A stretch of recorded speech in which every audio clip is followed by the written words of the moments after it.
మనం ఎప్పుడు చెత్త చెత్త చెత్త వీడియోస్ అన్నీ షేర్ చేస్తాం. ఇదొక్క వీడియో షేర్ చేయండి.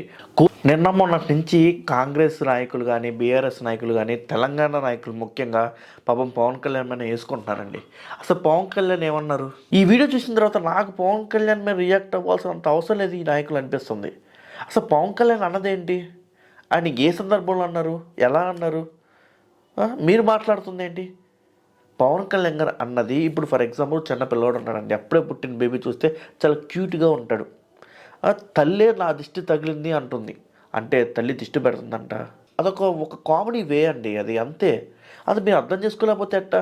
మనం ప్రత్యేక హోదా గురించి సందర్భం వచ్చినప్పుడు తెలంగాణ పొగుడుతాడు ఆయన.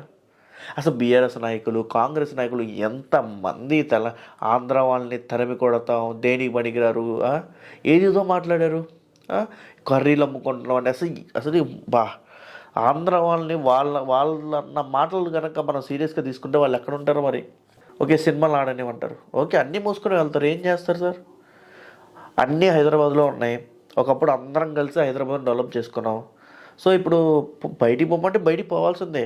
కలెక్షన్స్ ఆంధ్రలోనే ఎక్కువ వచ్చినా, సినిమా ఆంధ్రలోనే ఎక్కువ ఆడినా కానీ ఆంధ్ర అంటే చిన్నచూపే.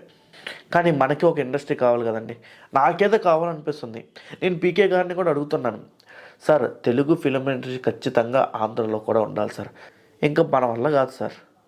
నాలా లోకేష్ గారికి కూడా నేను విన్నపం చేస్తున్నా, ఐటీ ఒక్కటే కాదు సార్, సినిమా ఇండస్ట్రీ కూడా ఒక ఆదాయమే సార్. ఒకసారి ఆలోచించండి. సినిమా ఇండస్ట్రీ హైదరాబాద్లో ఉండటం వల్ల 20 లక్షల మందికి పని దొరుకుతుంది సార్. కూటమిని అభిమానించే ప్రతి ఒక్క కార్యకర్త ఈ వీడియోని షేర్ చేయాలి, ఈ వీడియోని లైక్ చేయాలి. కానీ మనకి ఒక ఇండస్ట్రీ కావాలి బ్రో, ఖచ్చితంగా.